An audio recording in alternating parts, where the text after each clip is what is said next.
Hello, everybody, and welcome back to Quizzy Monday. And have we got a show for you? And I'll tell you what, I've got a gimmick. Here we go. Tonight's show, we have Eleanor Ayres, fresh from her Mastermind triumph. We have Ben Hughes from Fantasy UC. We've got Lewis Jones and Izzy Morris. Both welcome back. We also might have a bonus guest appearance from Tom DeBock. We will be covering the Mastermind semi-final 3, which we saw earlier. Thrilling, brilliant episode. We will have the next episode in Quizzer and a Reasonably Simple Quiz. We will have an update on Fantasy University Challenge. We will talk about tonight's University Challenge episode. We will, of course, have Quiz Week with all the news from the world of quiz and the nominees for Quizzer and Team of the Week. And we will finish with our champagne moment of the night. You can post comments or questions in the chat. And if you like what you see and if you like what we do, then please click like and subscribe, and that will help other people to find us. Now, I'm not going to carry on talking. I'm going to bring loads of our guests on because we have a full packed show tonight. So, fresh from winning Mastermind semi-final, we have Eleanor Ayres. We have Izzy Morris from, most recently, only Connect. We have Lewis Jones from Pop Culture Challenge, amongst other things. And we have Ben from Fantasy University Challenge. Hello, good evening, everybody. Hello. Hello. Hi. Well, I think there is only one place to start, other than saying hello to everybody who's watching. We've got, Catherine, Christy Cooper, Pam Douglas, a few people in there. But there's only one real place to start, really, isn't there? Eleanor. In your wildest dreams, did you think you would have a general knowledge round like that? You had a brilliant specialist subject, but general knowledge must have felt like heaven.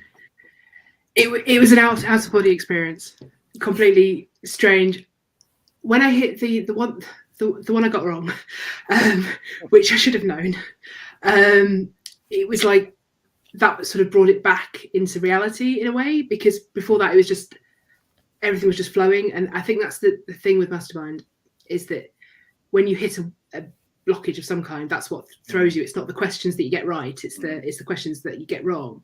So everything would just sort of fell right and kept flowing, and it was just surreal. And I think I've said, I have had a lot of messages in the last half an hour or so. I've said to a lot of people, I feel more stressed now watching it back almost than I did at the time. Even though, and it came about an hour ago, I thought, do I remember how it ends? Does it end how I remember? But yeah, it's very, very surreal. We've got people saying, well done here. Michael Ritchie saying, well done. Claire Barrow, finalist from last year, even though well done. Absolutely brilliant. And people talking to each other as well, of course, which is great. Everybody say hello to Pam. Pam says hello, everyone. Gerard says hello, Pam. It really is the Pam show at times. Quiz is the Pam show, Gareth. Quiz is just, Pam's the queen. We live in quiz. Pam's the queen of it. I literally was quizzing against Pam last night. So what format? Connections. Nice. Oh, the best format. I was working at 9 o'clock last night, and I got a message saying that somebody hadn't turned up. So I literally flipped my brain into a quiz in about 2 seconds. Nice. That wasn't the best thing ever, but there we go. Pam says hello, and we've got a new game, 6 Degrees of Pam Douglas, where we will try and connect people with Pam any which way we can. Catherine Burkett smashed Mastermind GK, 75 points on UC. Well done, Eleanor. Eleanor, it was great. You were up against quite the field, weren't you, tonight? Did you know? I didn't realise, I was going to say, I didn't realise until your graphic that you put up that I was the lowest points to the heats going into this. If that's, I don't know if that's where you're going to go with that, but I was the lowest points going into this episode. Would it have made any difference to you had you known, though, if you'd gone into the studio knowing that? No. It might have made me feel worse, possibly. I was kind of happy with my heat performance. As I think I said to you last time I was on here, I was the last audition of all the applications for Mastermind.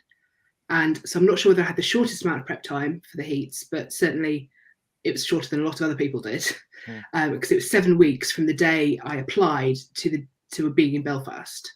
And I didn't get my subject approved probably for 2 weeks into that. So so that felt very, very compressed in time. This felt like a much more relaxed process because I had about 10 weeks to prep it. So it was a very different experience. And I think one thing I learned from all of this is very much, and I've done a lot more quizzing in the last 2 years than I've ever done before in my life. But is actually the mindset that you're in at the time, how much that affects how your performance is on the day. And I think for this particular set of this particular filming day, everything just fell right. Not just the questions, but just sort of everything sort of focused and things. Did you know when you hit 23? Sorry, I interrupted someone there. I apologize. My internet's a bit rubbish, so that might occasionally happen. When you hit 23 and did you know that you'd drawn level? Because I felt like there was when I was watching, you didn't know. So it almost felt like maybe it was when they edited. There was a moment when you were like, okay, well, we're level now, so I'm just pulling ahead. No, you have no idea when you're in the studio. There's literally, I mean, the numbers are graphics on screen, and everything in the studio is just as you see. So you're just sitting there. There's no board on the wall or anything like that for you to see. It's literally just you in the chair. So yeah, I had no idea. I mean, obviously I had a feel it was going well, but you're just pushing on, and hoping it's still going to work. You said about your first round, and you were lower scores than others, but of course all that matters in the first round is parity between all the players in that episode, because actually they're not trying to kind of make them level between episodes. Did you change anything about your preparation for the semi-final, or did you go about it the same way as you had previously? I changed it in the sense that I was a bit more methodical, because I only had less than 5 weeks really prep for the heat. I had to read my book and read it multiple times and try and make some notes and things like that. But it was a question of just fitting it in. Whereas this time I had a bit more time, and they took a bit longer to approve the subject as well. So there's a bit of time where I was just like, oh, I don't really have anything to do quite, but should I prep it?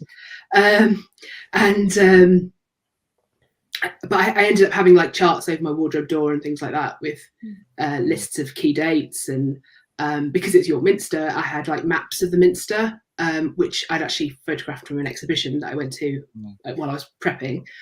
This is the standing exhibition that's at the Minster. And it's got the Minster in like different eras, so it's got the dates on it and things as well. So you've got like the original Saxon Minster and the original Norman building, which was then added to and expanded in the current version of it. It feels a long time ago. I don't even know half the words anymore. That's the short-term memory for you, isn't it? That's getting stuff. It was Romanesque. It was Norman and Romanesque. That's the same thing. And then it was the Gothic Minster that you see today. It's the relief, isn't it? As well, it's after a big exam, when you've got your grade, and it's like, great, I got the A.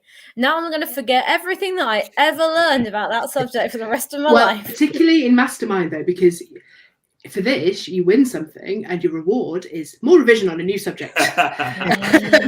So you do have to kind of compartmentalize it and move on, because then you're on to the next set. Yeah.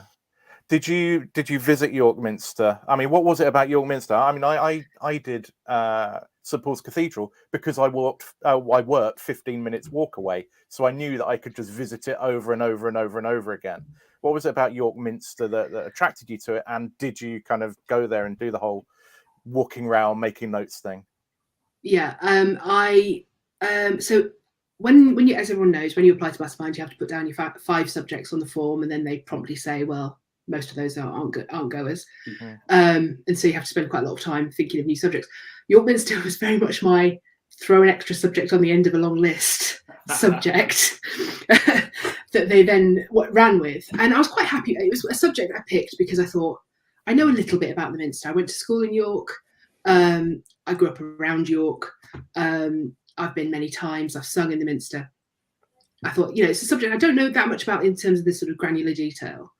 But I can get my head around it, and it's something I'd like to learn more about. So I thought, good subject for Mastermind. I then realised that means that's 1,400 years of history, and art and architecture and sort of church history and bits of political history and that sort of thing. And I was like, oh, what have I done? But I did go in the summer. I made a special trip up and went with my dad and had a day wandering around. I actually, in my little interview at the end, I did thank the dean for letting me come in and wander around. But they obviously cut that out today, which is a bit of a shame. But my dad knows the dean. My dad's actually a vicar in the York area. So I was allowed to just go in and just wander around for ages, just on one day. And that was my sort of visual preparation. And then the rest of the time, I mainly had a big book that was written in the 70s, and then lots of additional smaller materials to sort of bring it slightly up to date, because even though the 70s is quite recent in the history of the Minster, there's been actually quite a lot of stuff happened since then, notably a massive fire that everybody who was a child in the 80s knows about from Peter. But also they did ask me a question about the renovation of the West Door, which happened in around the millennium. So, much more sort of newer stuff. We got a question here from Claire. Are you as annoyed about the one you missed as delighted to have won? Does that in the general knowledge? Sort of, because it's the kind of I'm a terrible quizzer in that because I've only been properly quizzing for about 2 years really, and I'm not very good at list learning at all, and SI units is one of those things that I need to learn. I really should learn. And so the fact I missed an SI unit, it's one of those things that 100 quizzes out of 101 would have got, and I knew it was the wrong answer, but as I said it was kind of, I've just got to move on because I'm not going to get this. So I said second, which is is an SI unit that has an S, but just not the right one, and went with it. So I was kind of annoyed about it, but by that point I was sort of being more strategic than I might have been. Gerard is saying, do you spend much time memorizing stuff on specialist subjects for rounds you haven't got to yet? So now we know that you'll have ended up doing 3 subjects. Did you just do them sequentially, or was there part of you kind of looking ahead at any point? Absolutely sequentially.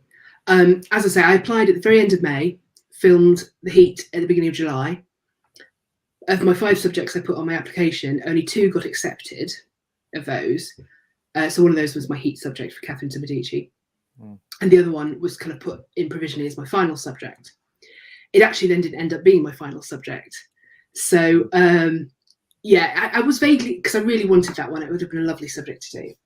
And I was vaguely keeping that in mind, but I did not touch that until after I'd done the semi-final. Then I spent a week intensively doing that one before they changed my subject. But it was probably for the best. Well, yeah, but that's, I don't know, I'm sure, I don't think it matters for me to say, but it was the Wheel of Time books. And I really wanted to do it. But I did then think, I've got 8 weeks to read 14 massive books. Yeah, of course. And I've read the first 10, maybe a lot, but I've only read the more recent ones once. So I was a bit kind of like, I'm going to have to read 2 books a week in order to actually give me some sort of catching up time as well. And how is this actually going to work and me, do my 2 jobs and live. So it was probably for the best, but I was quite sad because I would have loved to have done that as a subject. It is vast though, so it's probably an insane subject. Joe has put, just finished watching Mastermind, a catch up. Well done, Eleanor. Very impressive general knowledge round indeed. Thanks, Joe. And Claire Barrow again. I'd learned all the Tour de France winners before I found out I wasn't allowed to use the subject. See, that's generally useful. It will always true. Yeah. I've also just seen, I think it's Gerard has just said York Minster lightning flashcards. Too soon. Give it another 100 years, maybe.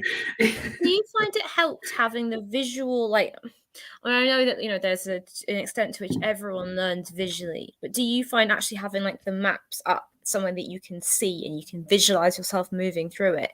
Did you find that helped with the way that you learned and the like how you kind of approach the questions? Was that useful for you? It was, and it's not a way I would normally learn. I'm very much a reader, and also, as is known, I am terrible at sport. I have very little interest in sport, so it just doesn't go in. For me, if I read something and I'm interested, have any level of interest in it, it will generally go in and stick. But it has to go in sort of properly. Mm-hmm. I've never been very good at like methods of revision. I've always just been keep reading things, maybe make notes. Writing things down helps me. So actually the act of making the notes is more helpful than the finished product of notes, potentially. But yeah, this was for York Minster, it's the first time I had done it more different kinds of things. So I had like my lists of key dates and things like that. And so when I was like, because they're on my wardrobe, so when they were like brushing my hair or something like that, I would just, you know, be reading a little bit and that sort of thing. And that was pretty helpful, I think. And I did that again for the final as well. But I did also do a week where I had Wheel of Time stuff up on my wardrobe, and I was like, oh, get some maps up and everything. But it wasn't to be. Oh, bless. I mean, that's unfortunate, but you know, you had a very, very good specialist subject round, 11 points, which was an improvement on your first round. So that must have been pleasing. Felt like you did it justice. It was a similar proportion, actually. Because going back to where we were saying earlier, in my heat, I think nobody got more than 12 questions to them in the heat. So it was a lower scoring heat by sort of the way it worked. So I got 9 out of 12 in my heat, and I got 11 out of 14 this time. So I got 3 wrong each time. So it's not quite the same proportion, but similar. Yeah. So but I did feel a bit more prepared generally because I had that bit more time and stuff. So yeah, it was a little bit more relaxing, and that relaxing is the wrong word. But that's Now, obviously there were 3 other competitors, and they were all, you know, good players in their own right. Ben, I don't know if you saw it. Lewis, Izzy, what did you make of the other subjects that we had tonight? X-Files, England at the Cricket World Cup, Brooklyn Bridge. Ben, great mix. How about you? Great mix. I mean, out of the 3 of the other ones, Brooklyn Bridge is one that stood out to me and something I've never really thought about at all, like all the sort of history to how it was built. So that was the one that sort of piqued my interest most in learning from the Mastermind questions. That was a really interesting one. I thought there was something interesting about that I'll throw in, because everything comes back to me, obviously.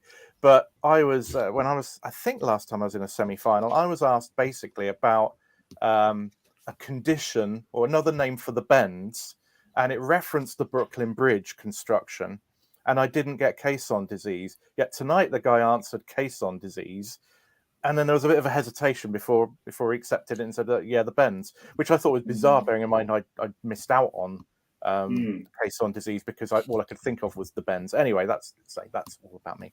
But yeah, I don't remember that in studio, to be honest. Yeah. It may well have been the same. So I literally blanked it, moved on to the next episode.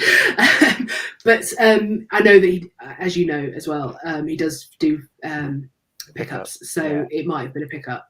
Yeah, true. Good point. One of my answers was actually a pickup. Oh, right.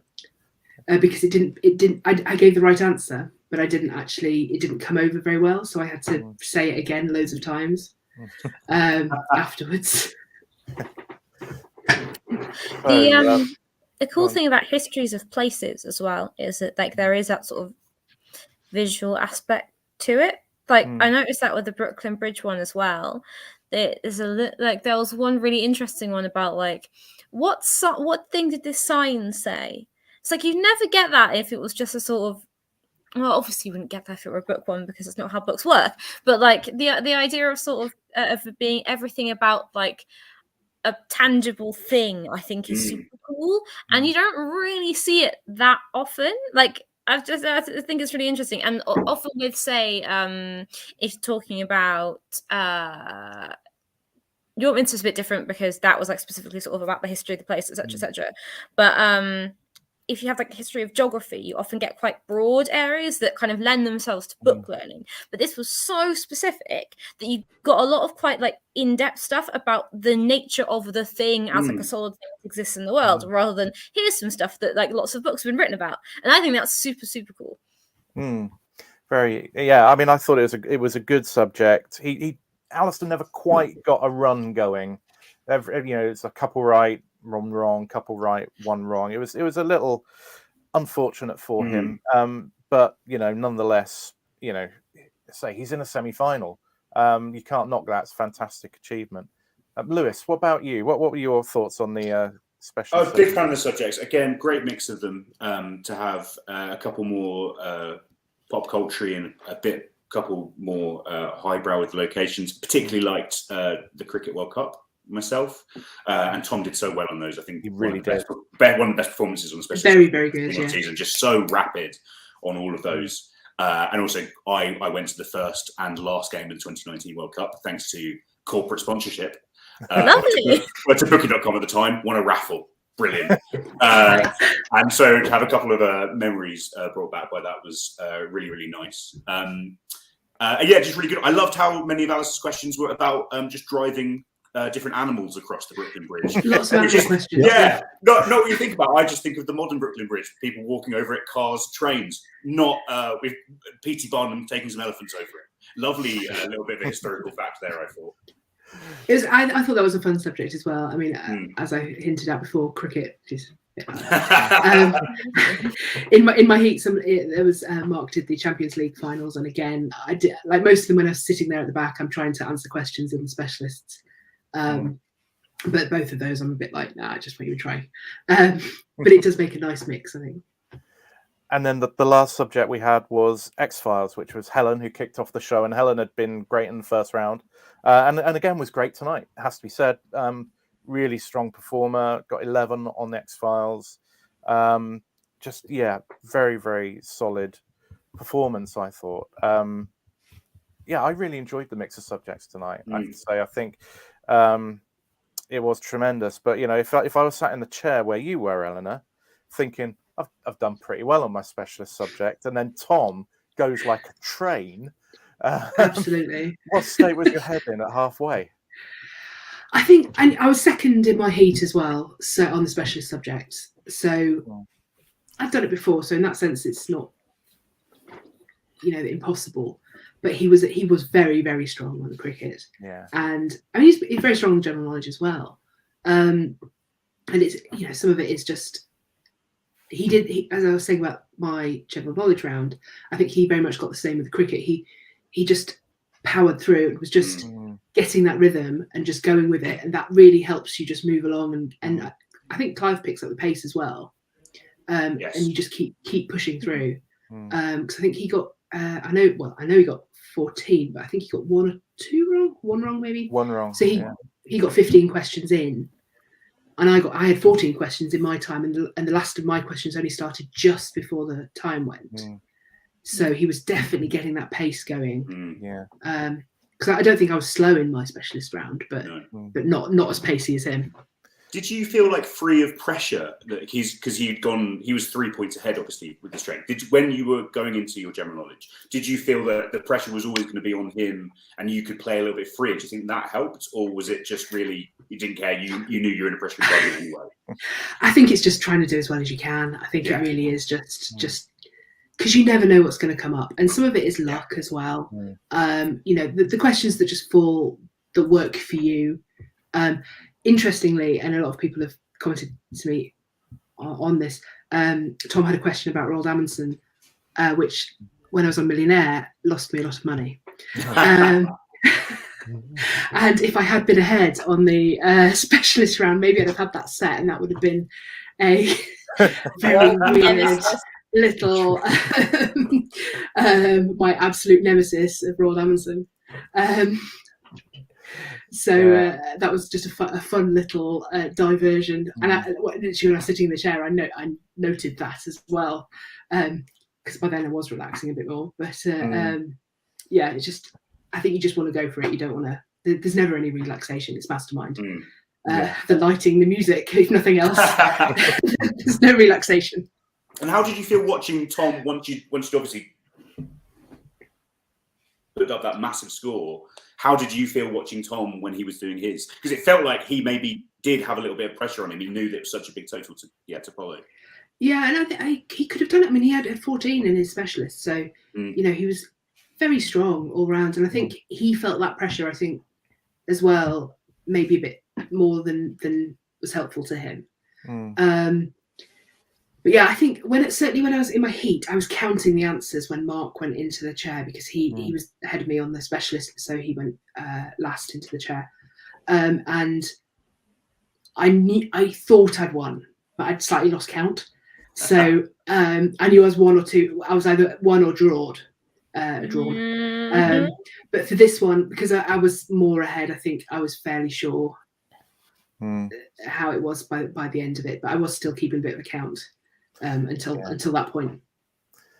It's only natural, and there's something quite dispiriting about sitting there counting, and it gets closer and closer to your score, and then goes past it. But you know, it happens. Now, Alistair, 8 in his first round.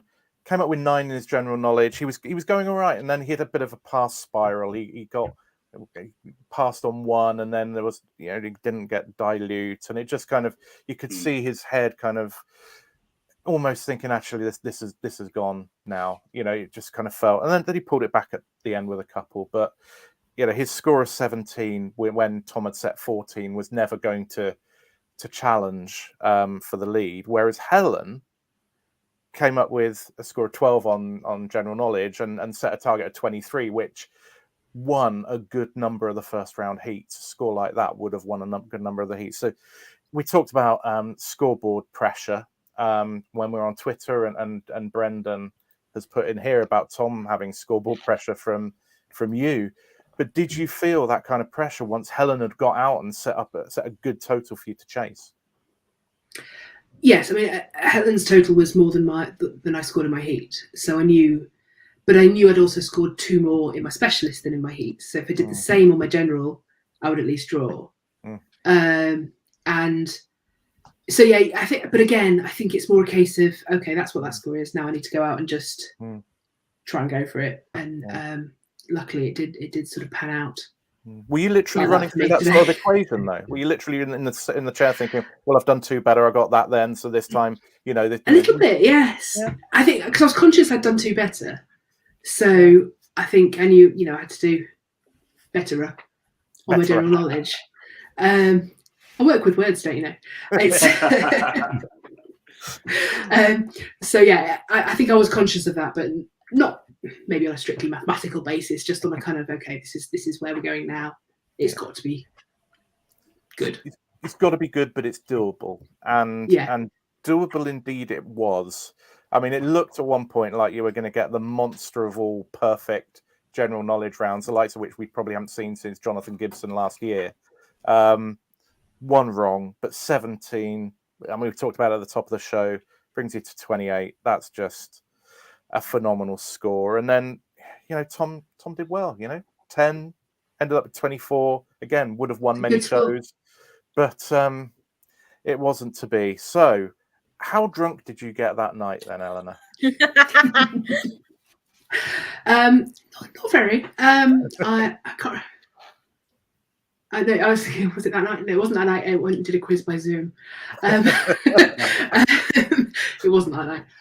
No, I had a chat with Tom in the restaurant actually, and had a bit of wine, but not too much. Just, you know, to take the edge off at that point. Just enough to ease the end of the day, because there's a lot of nerves and a lot of stress in a show like that. It was a nice weekend as well, the semi-final filming, because it was over a weekend, and I just, the way my flights fell, I was there for quite a long time, so I was just sort of hanging out in the hotel for quite a while. So I saw a lot of people from the different semi-finals, so it's just quite nice, you know, having little chats and things.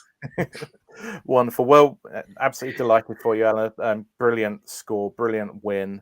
Are we allowed to know what you do in the final? I don't see why not. It's going to be on TV, so. Yeah, I couldn't remember now. Eleanor of Aquitaine. Oh, good. Classic. Eleanor for an Eleanor, yes. So I get to maintain my record of saying a French word in all of my questions. Do you have a little VT of you meeting Eleanor of Aquitaine? Do they bring her back from the dead? Did you get a nice signed letter from her? Yes, I went to Fontevraud and met her there. And the finest exorcists come and yes. If it's good enough for Judith Keppel. Anyway, I mean that's wonderful, Eleanor. And it's that's a funny little tie-in as well. The millionaire Judith Keppel, Eleanor of Aquitaine. Yeah. Thing. Well, really look forward to seeing that, and hopefully we can twist your arm to come on for the grand final. Very much hope that we can have you. I'm clearly up for this on Monday night. It's I've got wine. I mean, Claire Barrow says first rule of the Mastermind final. If it'll come up, that's when happens when new comments jump in. First rule of Mastermind final: you're still alive. Who do you want to meet? Choose them. That's it. Yeah. Tick of a box. How long it'll take to bring up the JK? What's the JK? Is this Tom? Is this Tom? 10 in my eating GK, 10 in the semi. Relentlessly consistent Tom. Yes, that's Tom. I think we could have had you on. We could still do if you wanted to, Tom. We could send you a message with the link. Yeah. So send us a tweet, Tom, because you know where we are, and we can try and sort that out if you do want to come on. But for now, I am going to move on slightly from Mastermind, and we're going to look at the latest episode of Quizzer in a Reasonably Simple Quiz, this time starring Morgan Bush. So sit back for a couple of minutes and enjoy Morgan going as fast as they can.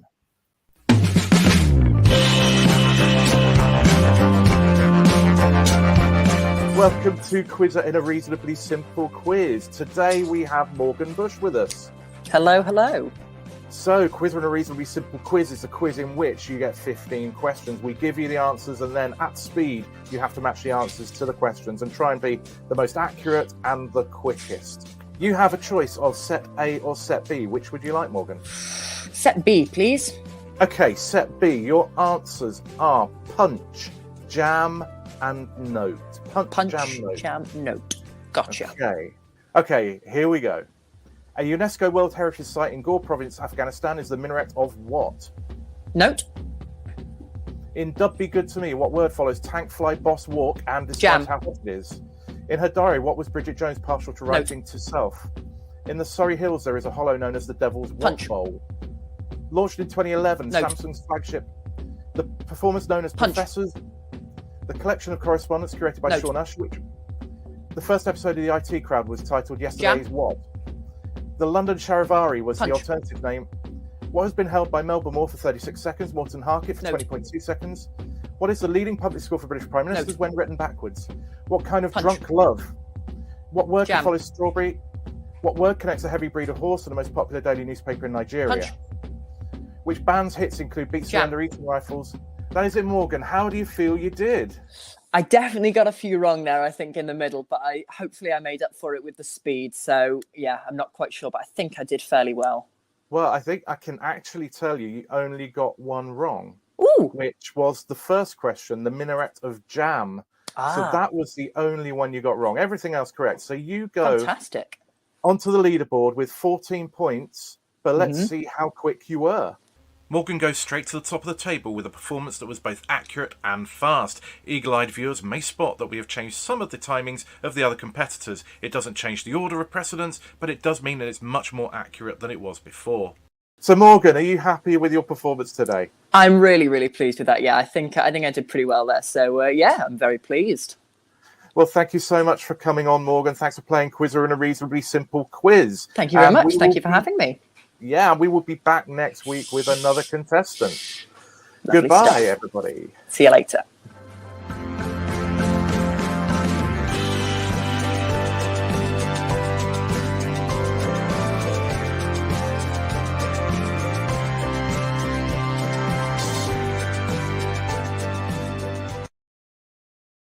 Well, that was Morgan being absolutely fantastic. Very good. I could, you can see in the private chat, there was all sorts of stuff going on, and could see Izzy kind of urging him on. Oh, so that was very entertaining. I was on the general chat, so I didn't even see that. If you want to take part in Quizzer in a reasonably simple quiz, there are not very many opportunities left. We will run till, well, let's face it, we're probably only going to do one more set of recordings because the Quizzy Mondays are running out for this series. So if you want to take part, email allthingsquiz@gmail.com. It's a bit of fun. There is no prize, just the tiniest amount of glory, fraction of glory. Now, talking of glory, imagine the glory if you could win Fantasy University Challenge, the most prestigious of fantasy sports games. We are delighted to have Ben, the genius behind Fantasy University Challenge. We've just finished the quarterfinals after what seems like forever on University Challenge. Who are the players who have really made waves in the quarterfinals, and who should we be looking out for in the semi-finals? Well, based on today, I mean, it's been the return of Michael Hutchinson, hasn't it? I mean, in the first and second rounds, he was like completely doing like record-breaking performances, I think.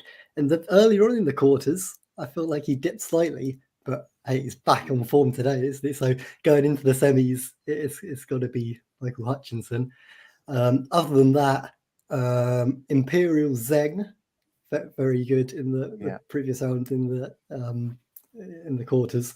The thing with Fantasy University Challenge, the price going into the next round is always based on their previous performance, and he did particularly well in Imperial's last match, so he goes into the semis as the most expensive player.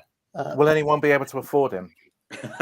That's a good question. Well, some of the leading players, leading managers, I suppose we like to say, may well be able to afford him. The top five, I think, are going into the semi-finals with a pretty healthy budget.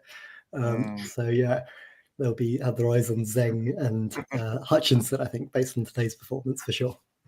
And we've also. Sorry. Go on, Izzy. You fire away. It must be it must be really interesting. Sorry, I'm not particularly familiar with the format, but I've sort of got context clues. It must be really different doing fantasy UC compared to other sports, because in UC, once you've been on, you can't go on again. So it's purely based on like educated guesses who you peg for your team going through. Mm-hmm. Yeah, exactly. I mean, you do the first selection for the second round, and it's based entirely on that 30 minutes of quizzing from their first round performance. So hardly anything to go by, and all of you as quizzers know, I suppose, that you can just have a good and bad day, I'm sure, based on that 30 minutes. So it's hardly anything to go by. That's why it's quite interesting, I feel. Some of the top managers in the Fantasy League often seem to tend to be experienced quizzes or people that have been on University Challenge before, as we know. So possibly some insider knowledge there, if you know the players off screen, I reckon helps, which is interesting. That's great. It shows the expertise, in who the players are. Does help to pick the best ones. So interestingly, obviously, Zheng of Imperial, you got likes of Ben Russell Jones from Edinburgh, and you've got Hutchinson and Elmsley that we saw tonight from Reading.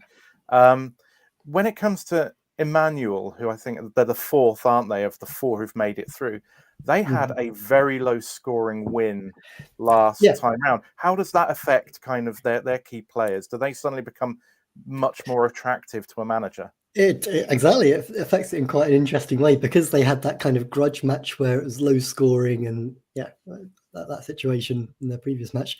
It means that they, through no sort of fault of their own, go into the semi-finals with quite kind of low prices on that team, which isn't a bad thing. It means they're more likely to be picked, if anything, for to fill those University Challenge Fantasy League places. So they might end up being some of the most popular teams, players going into the semi-final, I reckon. So with 3 matches to go, who is leading? Have you managed to run the stats after tonight's show? Do you know who's leading the Fantasy UC? So yeah, I have the leaderboard as it stands after all the point scoring quarterfinal matches, because obviously the weird quarterfinal setup where some teams play 2 matches, some teams play 3. The third playoff sort of matches don't count towards the points. So we have the leaderboard as it stands. Currently, we have someone called Imran in first place with 1,028 points. No Twitter identity there. In second place, Rory McDowell, previous Glasgow competitor, I would say. And then Owen O'Reilly in third place. They're all within, what is it, around 75 points. So all to play for and we got the semi-finals and final to go as point scoring matches. Crucial transfer window then this. Crucial. Are you going to be doing one of those live things with like the ticker and, counting down? Jim White yellow tie. Yeah, it should be, shouldn't it? That'll be what happens. So yeah, the transfer deadline for anyone paying attention is 8 o'clock next Monday, before the next semi-final starts. So that's, if I set a countdown, that's what it'll be counting down towards. So 8:30. Got an extra half an hour to get the last minute ones in. Yeah. So we can see your Twitter handle on there at @fantasy_UC. Is that where people find out more about this and try and get involved? Yes, indeed. Yeah, all the details there. I'll be posting the form. It's a Google form to fill in all the players you want to pick for the semi-final. Be posting that probably shortly after I finish this, once I get the scores through. And it's so you can, if you haven't submitted a team for the first 2 rounds, you can do one just for the semi-final and final and start with like a starting budget, or if you've done it previously, you can carry on from where you left off by submitting a team again. But yeah, look out for that. Well, it's a lot of fun. It's a lot of fun to go alongside kind of watching the show, which, sometimes is a lot of fun. Sometimes a bit harder work. But it's always good to have this kind of side interest. Talking of side interest, Claire Barrow said, "Can I buy Rashid?" She's not playing Fantasy UC, I think. Rethink the phrasing there. Behave, Claire, you're a married woman. There's Pam, who wants to buy Hutchinson. There's something going on in the chat tonight. Jamie says Zheng is the Ronaldo of the quarters. I do like Pam's suggestion that Rashid should do a sat-nav recording. Oh, wouldn't that be the greatest sat-nav ever? It really would. Oh, that luxurious voice. And then Claire, Claire you wouldn't get her out of the car. She would just be driving around. Oh dear. Look, left again. Ben, I know that you have to disappear because you have to get stuff going for Fantasy UC. You got a lot of work to do, but we really appreciate you coming on and chatting to us. And maybe we'll have you on before the end of the season. Maybe the night of the final or something like that to just wrap up who the best players have been. That's if you're available, obviously. Yeah, sounds good. Thank you for having me on again. It's a pleasure. No, I'll be tuning in, if not for the rest of them. Yeah. It's great fun. So, Ben, you can scoot off whilst we now do Quiz Week. I'll run through the news from the world of quiz. I'll pop Eleanor, Izzy, and Lewis back into the waiting area. Ben will have miraculously disappeared by the time we come back. But now the news from the world of quiz, and thank you very much, Ben. Nice to meet you. Everyone. Bye. Okay, so here we have Quiz Week. And let's catch up with news from last week. So, winner of Quizzer of the Week was Andrew Fisher, who was the top performing individual at the British Student Quiz Championships last weekend, or weekend before last, I think. So, well done to Andrew. Scott Blish from America was second. Richard Appleyard for his full house in OQR was third. Winners of Team of the Week were Cambridge University A, who won the British Student Quiz Championship. Second, Neutral Milf Hotel from the Online Quiz League USA. Third, Quiz Machine Kills Fascists in Online Quiz League. You can nominate at tinyurl.com/ATQ nominations. We had 4 or 5 nominations came through that route for this week's nominees. So if you want to nominate a team or a player for a performance that you've seen from basically this Monday through to next Monday, then that's how to do it. Put it on the form there. And the winner of What is the Question, Rain, was Bryden Coverdale, who's one of the Australian chasers. He wrote the question, Pula, the name of the currency of Botswana, is the Setswana word for what phenomenon that is scarce in the country and therefore highly valued? Brilliant question, Bryden. A few people flagged that as a potential winner right from the off, and Bryden was indeed voted the winner. This week's answer in need of a question is game. And you can vote now on the long list at tinyurl.com/WITQ game. And the voting will go through until we then have a shortlist, and then you can vote on the shortlist. I mentioned earlier about quiz and a reasonably simple quiz. We are looking for probably a couple more people to take part in that. So if you do want to take part, email allthingsquiz@gmail.com. And we are last week we released our Quiz Academy video about International Women's Day, and it wasn't actually about International Women's Day. It was a bunch of questions about women who are perhaps underrepresented in quiz, and perhaps not even represented at all in quizzes. So we did 32, I think, questions based on a brilliant book by Jing Zheng. Watch that one. It's described by Michael Hutchinson of Reading as fantastic. Brilliant. Sorry, brilliant. I'm putting words in his mouth. Don't forget, if you like what we do, click subscribe. Get us to that 1,000 mark. We are very, very close. We're only 7 subscribers off the 1,000 mark. So click that button, subscribe, and help us get there. And click like as well. That'll help the the YouTube algorithm to find us. And so I will pop that back into abeyance because you don't want to be looking at all the time whilst I look at the news in the world of quiz. And the big news this week was from the International Quiz Association, who announced that the next World Championships in June will have a significant rule change. Players will no longer be able to drop their weakest genre score, so all 8 genres will count. This could potentially change the dynamics of the competition. So what do you think about the change? Tell us in the comments below. It'd be really interesting to hear what you think about that. Into results from the week. OQL, the only full house of the week in OQL came from Division 6, where Mike Anders managed to pull off the best performance of the night. He gets a nomination. And as we approach the final week of the season, a nomination goes to Pericardium, who ran away with Division 2 this season. Another nomination goes to Winning From Home, who are bottom of the Division 2 when they beat Marauders this week. And nominations also for Kentish Men and Not So Trivially Hirsute, who've both secured back-to-back promotions from Division 6 to Division 4, and they fight it out for the title this week. In OQL USA, there were no full houses this week. There were 7 2s, though, for Troy Meyer, Dylan Minerick, Samantha Ross, Balaji Srinivasan, and Patrick Hope, who take nominations, of course. Troy Meyer made Team of the Week in both OQL and OQL USA, therefore giving him what's known as a Phil Collins.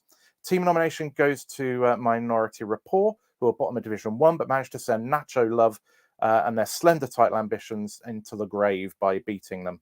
But the big news of the week was a return to top of Division 1 for Neutral MILF Hotel. In the top of the table clash against Wednesday Academic Purists, it was the MILFs who came out on top. And apparently they really enjoy hearing me say MILFs because they think it embarrasses me. But there you go. In Pop Culture Challenge, 4 players got 14 out of 15 this week in PCC. Elsa Watson, Sean Carey, Nick Reed, and Gareth Kingston. Gareth Kingston says, don't vote for him because he wasn't really playing for anything. He was just a make weight in the tournament. But vote for the others if you want to vote for somebody there. And in Pop Solos, the American equivalent, Jason Hess was out on his own with 13 out of 15 in a very tough week. In Quiz League London, there were no full houses this week, but a clutch of players got 7 2s. They are Liam McCarthy from Division 3, Tom Speller, Phil Small, Ian Toms, and Graham Abbott from Division 1. Grey Monks extended their lead over All Sorts at the top of Division 1 thanks to a 1-point win over All Sorts by Fit for Purpose. But performance of the week this week was from Jan in Division 2, who lifted themselves off the bottom by beating Misfits, who have themselves become the first team promoted from the division. So well done to Jan. Westminster put in a performance of the week in President's Cup, beating Piccadilly, and thanks to a stumble by league leader Sussex, they're now very much in with a shot for the title. Best individual performance came from Dowd Jackson, the only player to score 7 2s. In Mimi as well, the top scorer of week 5 was Pradeep Ramarathnam with 24 points, and in the Connections Online Quiz League, performance of the week came from the Martial Artisans, who beat former OC champions Misfits in a 26-25 thriller. We've seen on Mastermind Eleanor winning, and we will put Eleanor in as a nominee. It won't be on the slide that you see, but we'll put Eleanor in as a nominee in the vote. And University Challenge, the winners were Reading.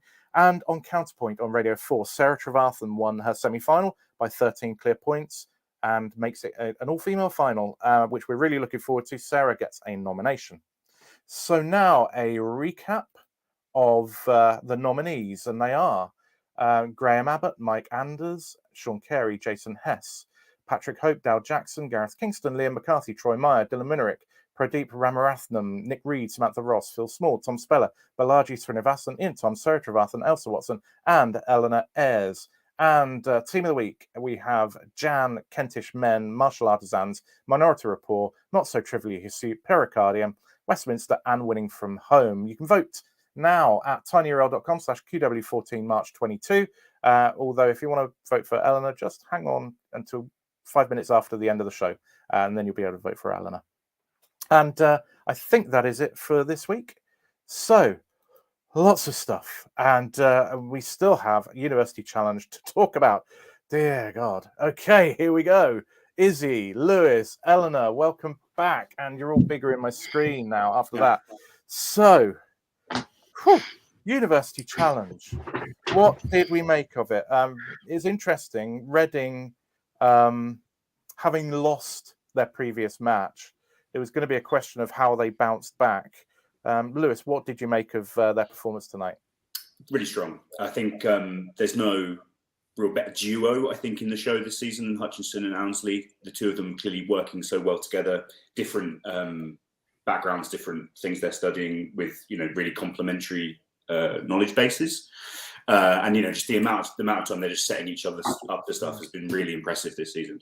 And yeah, it never really looked like it was going any way but Reading's. I think the St John's side from Cambridge looked a little bit out of sorts. I think Chan's had some really great games where he scored really highly, but just never seemed confident, I think, on the buzzer so much this time. Whereas obviously Mike Hutchinson was so good that he had a couple of negs and it didn't bother him at all. He was just so quick and ready to go through it. But it was a good battle, obviously, after last week's quite dour, tight game. It was nice to have a little bit more free scoring. But I think Reading looked good for it, and that they were unlucky when they lost their previous quarterfinal game, and I think they've still got a really good chance going into these semis. Yeah, I think you're right. Eleanor, did you get a chance to watch it in amongst all the millions of text messages and whatever that you got? I had it on. I didn't pay that much attention to probably the second half. But yeah, I mean, like Lewis says, I think the relationship between Ownsley and Hutchinson is really good. And I know you're not asking for this right now, but in terms of sort of key moments and that sort of thing, the question about the person who was married to a Manet, their discussion, because potentially you could just go, okay, Manet, name another impressionist, let's say Monet or something. But they probably had a little talk about it and worked it out and came up with a stunning answer that was brilliant. And I think that is the sort of, at this stage particularly, is the kind of thing that is going to get you further. Yeah, that was very much the hallmark of a team that knows it's how to kind of put pieces together to get to an answer and really kind of construct it. I think they did similarly on that nice answer smashy kind of films set with that last one. I didn't pay as much attention to that. Those questions, I was sort of I was like, I really need to pay more attention to this.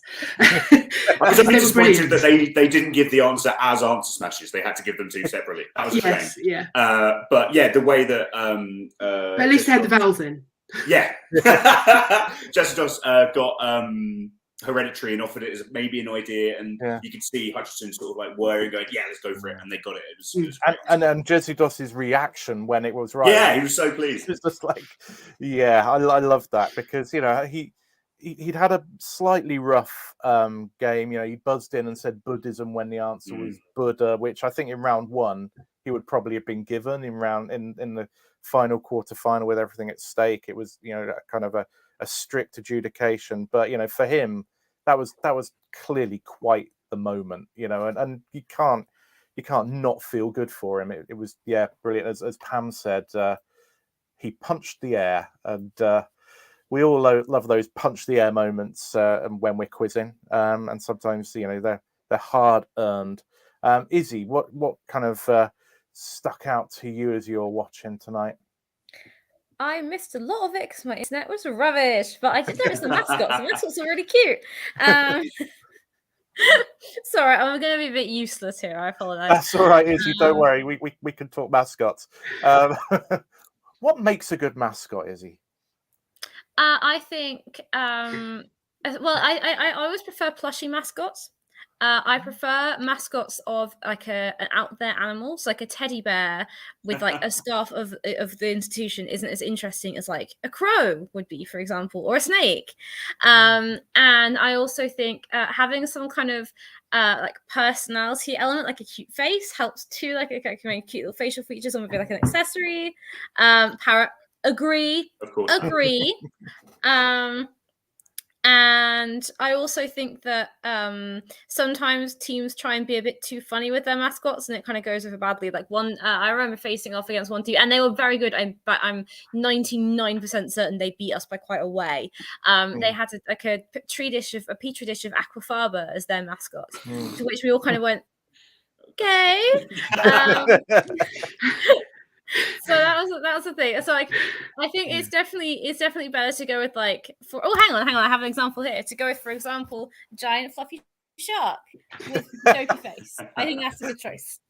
It is a very good choice. Now, Lewis, I know you've got a scoot fairly soon for I've got my PCC, and I'm tense about it. To be honest, I'm tense about it, Gareth.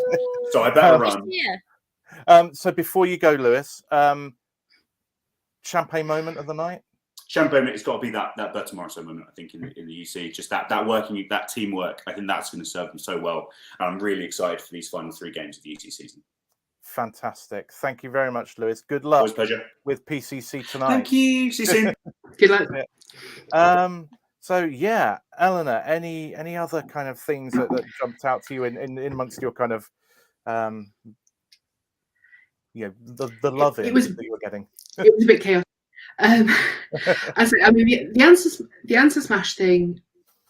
As I say, I was sort of not paying attention. Then I was thinking, I really need to pay. This is fun, and that's. It seemed a bit of a departure for University Challenge. That kind of thing. It's much more only connect with girls type. Yeah. Other than that, I mean, I could have been paying more attention. I mean, but I mean, at Reading, I was looking out for. They beat Birmingham very well, and that was quite a tense match, I think. And they just seem really solid. A bit sort of almost not under the radar. Seems a bit sort of damning with faint praise, but it's kind of like they've just done what needs to be done and gone on with it without being too kind of dramatic. Not that anybody's that dramatic, but really solid. And like Lewis said, and we were saying before, the Morisot question and that kind of reasoning working out between them is what you need to get further and actually, as a team, it's a whole group effort. And Michael Hutchinson and Ownsley are a really great double act, and we've seen a few great double acts. We saw Michael Bartel and John Robinson, and we've seen Mays and Fatima Sharif from Imperial. We've seen some really good kind of combinations where they work very, very well together. And definitely, if anything is going to get Reading to a final, it's going to be Hutchinson and Ownsley being on their game in the semi-final. Because they, between them, they got, I think, Hutchinson got 1, 2, 3, 4, 5 buzzes, which was, I think, St John's only got 6 between them. So, that's a kind of a powerhouse performance. And then you've got 1, 2, 3, 4 by Ownsley. That's just really strong performances. I'm interested, and somebody's put something in here, and it'd be interesting to hear if Tom is still there and would want to comment. But maths, there was some, and I can't even pretend to understand it and be able to describe it, but there was some differentiation and integration that was going on, and it just seemed, well, dull, but also really difficult. I don't know if there are any other schools of thought on the inclusion of maths problems. Surprise guest. There we go. So I was afflicted by the same internet issues as Izzy for obvious reasons, but my general thought on maths questions in University Challenge is they are stupid and bad. Hot take. Spicy. Okay. Essentially, if you're doing that kind of degree where you need to do that kind of calculations, you have more than 15 seconds and also a calculator to do them. But isn't it true? That's true for every degree, though, isn't it? Pretty much. But like when you're having a conversation with someone, you know, say a conference, for instance, for humanities, it's useful to have all that information that you can kind of bring up and have that discussion. When you're having a technical discussion on a STEM field, you will have, it is, you know, no one is mad if you just pull out your formula booklet or you have a calculator out and you take a little bit of time to work it out. Like here they're testing essentially a skill which you won't actually need like at all. I will also say, so on in response to what I think your name is Gerard, but I can't remember exactly. I'm really sorry. Saying basic differentiation pre-university level.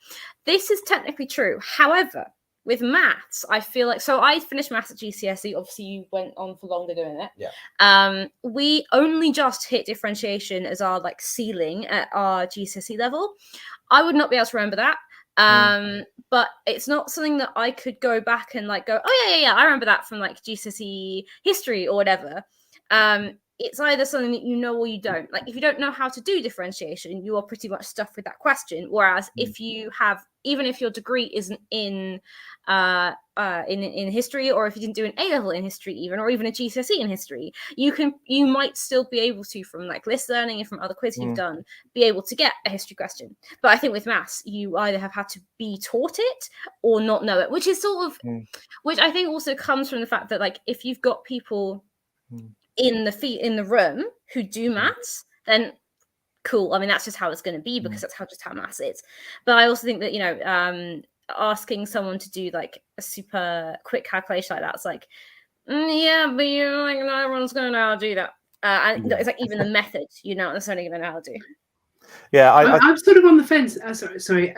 I did maths A level, but a lot longer ago than you did GCSE.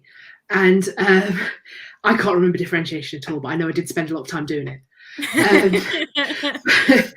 But as Michael McParland, I think, has said in the chat, University Challenge is a unique situation in that it's much more academic than general quiz. So I think it does have more room there. I missed the differentiation question because I was busy on multiple messaging platforms.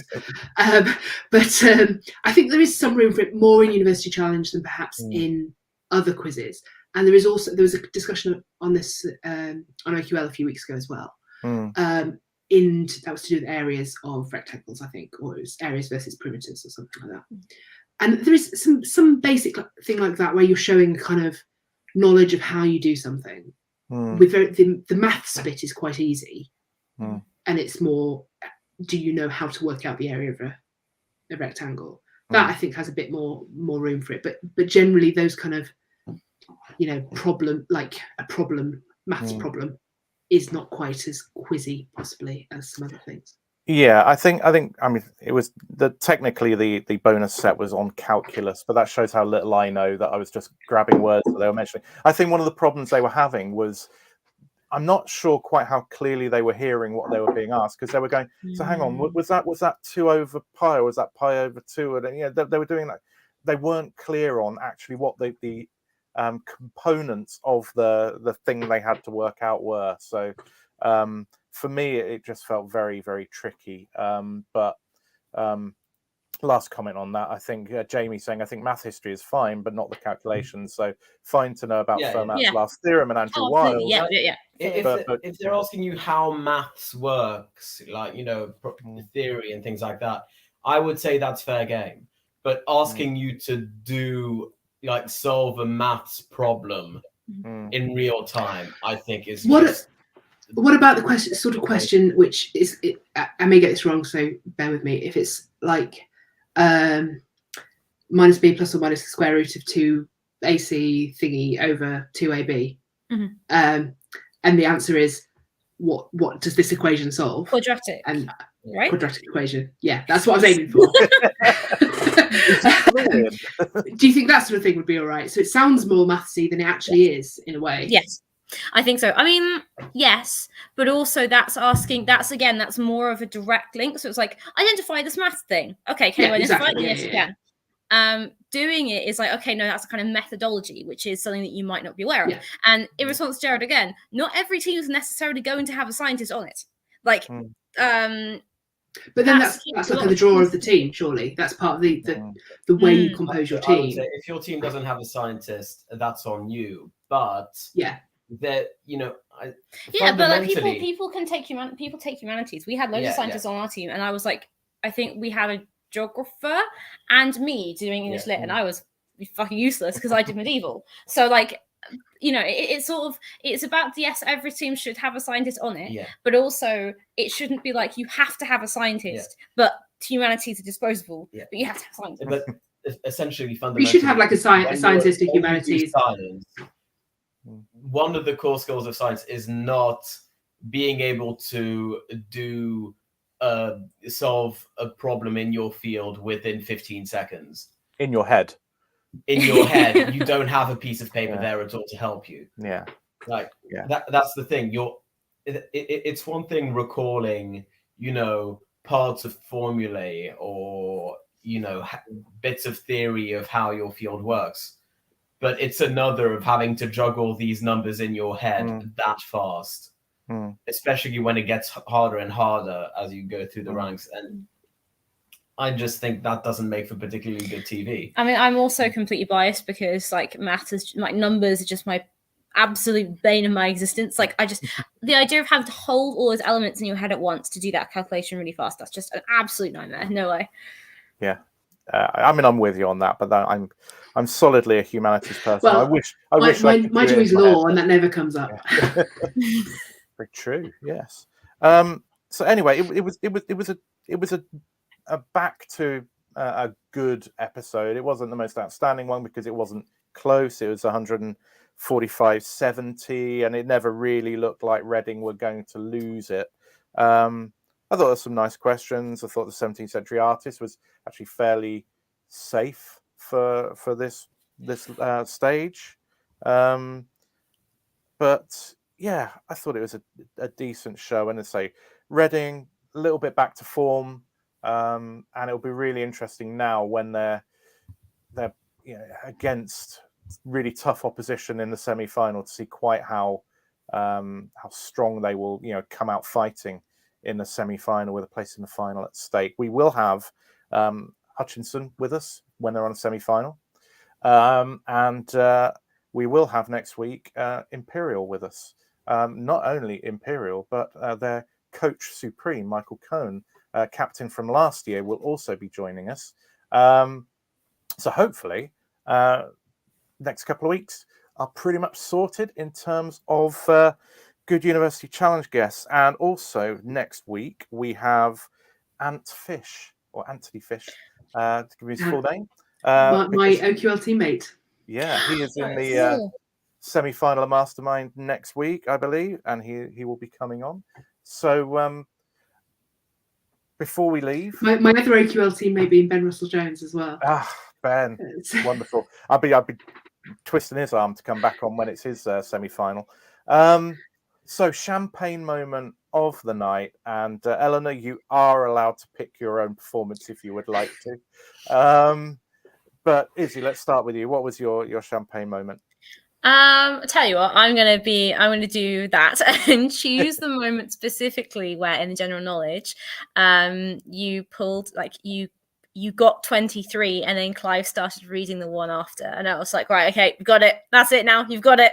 Yeah, that's got to be mine. Okay, brilliant. Eleanor, how about you? I think I'm going to be selfish and go for my general knowledge generally, because I was very pleased with it. But specifically, Lou Gehrig and Ma Rainey were two things that I got by association more than all the details of the question. So there were things that I just thought, I'm keeping it going, and that was a kind of moment like that. Yeah. So I'm going to go with that. When you're in the zone, it is just a marvelous thing. I think for me, for teamwork, it was the MORISOT answer, because I thought that was fantastic. Oh, definitely, I loved that. It was great. But for just sheer kind of excellence, that general knowledge round by you, Eleanor, was just absolutely fantastic. So very well deserving of being a multiply voted champagne moment of the night. So do it by myself.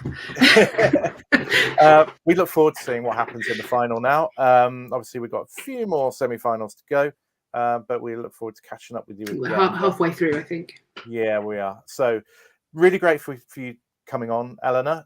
Really appreciate it. Izzy, brilliant to see you, and Thomas in the background there. Thanks for chipping in. Also earlier to Ben from Fantasy UC and to Lewis. Great to see them again. Thanks to everybody who has commented. It's been quite a lively one in the chat tonight. And if you're watching on catch up, don't forget we're here 9:05 every Monday night until the end of kind of the University Challenge Mastermind run, and join in and ask questions of these people and just have a bit of a laugh. We would say we will be back next week. We have Ant Fish with us. I don't know who else we've got with us. I'm sure it would be my wonderful lastminute.com finding of guests, but we will get people. Until next week, have a fantastic week. If you're quizzing, best of luck. I hope you fish out answers with all of the serendipity of Eleanor tonight, pulling those brilliant guesses out, putting great knowledge on show, and just have a fantastic time until we meet again. Goodbye, everybody. Bye all. Right.